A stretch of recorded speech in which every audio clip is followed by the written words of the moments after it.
Shalom, shalom, shalom, shalom. Bana nzambe nyonso partout au bokolanda ba vidéo na biso to bando ça na chaîne oyo. Tout ça quand même fort chaque semaine et même bénéfice que des fois vidéo ba témoignage sur nzambe apesi biso parce que tout ça na moi ba vidéo bede ba komanda so ba vision ça mapesa ki biso to bando partager ngo. Na bana nzambe nyonso po e sunga pe bino bozala édifier. Parce que ça musala on nzambe apesa biso to partageaka. Le message ça m'a pesi bisu zalka non pas to garder pour na bisu za pe pour en sunga yo pour la sauver pour to boy un jour nzamba to na bisu tika le reste nyos to reçoit na kati na minute oyo eza na contrôle nzamba za contrôle nango du début jusqu'à la fin. Mon témoignage ndenge nzamba sala lelo ki na boya bakabelo na boya biloko matoi eza facilité na ebiki ebele tondimaka yango te parce que nga mpe na banda ondima yango te. Kombo na nga sœur Nathalie Elia soki otie tembe oki meme na bapage na nga Facebook okomona Nathalie Elia soko verifie na kati ya bapage na bafoto na okomona bafoto mingi majorité naza na nkuna eza oyo nalati babiloko ya matoi eza oyo natie bakabelo eza oyo natie barouge à lèvres mais nzambe azwa lokumu mpo asali biso tokóma lelo tokomi boye eza facilité nzambe asali mosala monene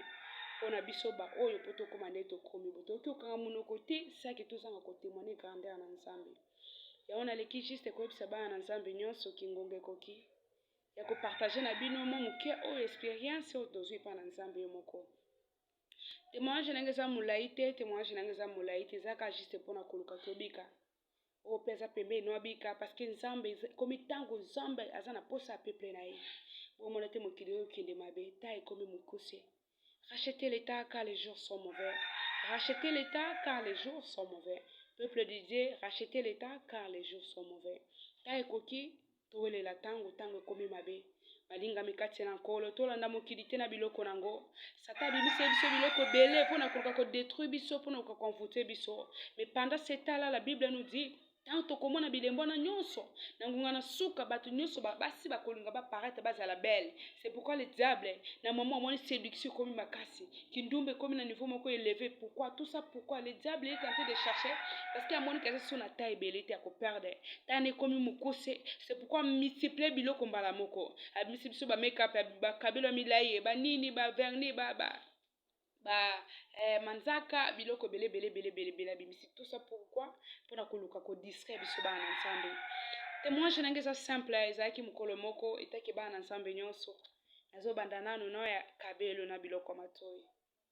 na bandi nano kote nano ya lelo no témoigner mingi kaka ya kabelo na biloko matoi. Témoignage nange eza vraiment très simple mokolo moko boye na bando kende nango église comme d'habitude na kende nango église na ki église mais jour wana ezalaki particulier mpona nga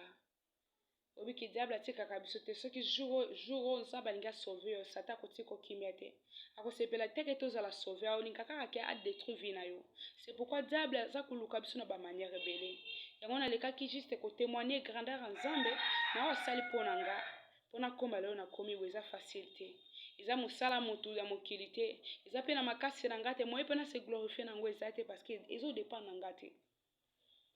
Témoignage nange eza boye tobanda okende tokende prière chaque fois tosambela baoteya mpe babiloko matoi bamaquillage tokayokaka na biso mais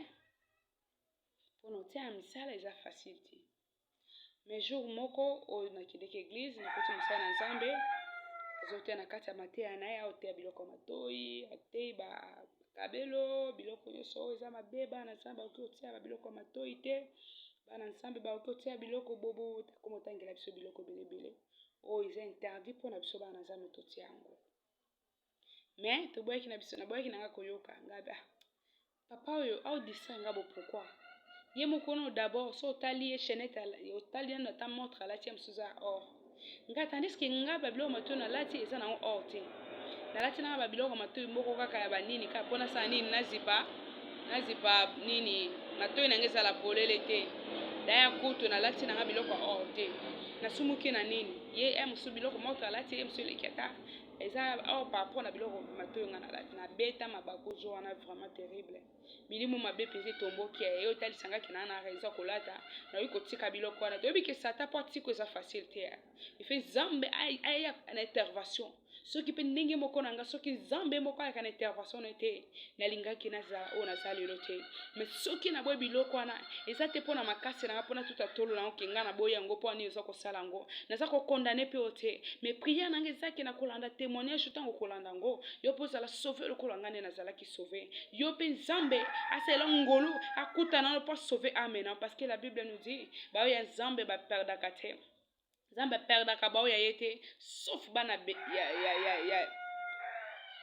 perdiction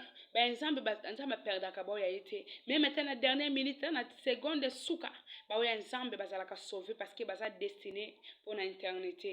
yango ntango nabeta vraiment mabaku na kati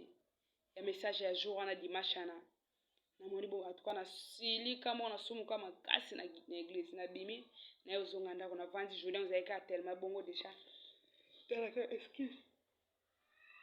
talaka déjà soki doso obebisi makambo nyonso bomoi makambo mosusu mpe ebie eza te nazongi ndako tellement fatigué nayebi comme ça ndasikala nasali navanda na nga kaka oke susu église te nalali nabutu nango nzambe alandinga parce que eza message wana eyaki mpona bato nyonso te nzambe azalaki juste na besoin sauve nga toza bafruit ya bolamu ya nzambe naotémoigne te mpona kolobaki soki ngai nde naza meilleur plus ke yo naotémoigne te mpona koloba ke ngai nde nasala effort mpona koma boye naotémoigne te mpona koyebisa oke yo osala masu mpona condamne yo non bien aimé naza te mpona condamne yo mais naza koyebisa vérité parce que la bible nous dit vous connaîtrez la vérité vous affranchira et la vérité vous rendra libre parce que toza no libre te parce que toconnaître nos vérités te c'est pourquoi la bible nous dit vous connaîtrez la vérité et la vérité vous affranchira c'est pourquoi na ekolobela bien aimé na lana boto na oki somo na kolala na nga bona tala boye pembeni na nga na komona moto moko abimeli nga oyebisa nga namoni netika na kati ya église